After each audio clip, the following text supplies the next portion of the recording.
£1,000 is enough for your first year?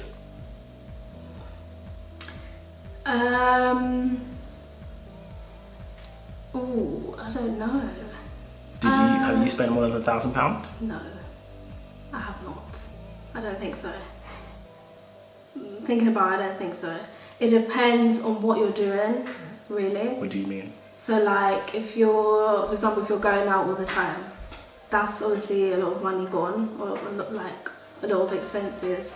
It depends on the person, but generally I think you can possibly live off that. So if you're just trying to live normal. For a year, right? For your first year. Because the first year isn't a year. Oh yes, a couple like months. Yes. 8 months maybe? Yeah, I think you can. You think That's like 1,000? Okay, so could you tell us more about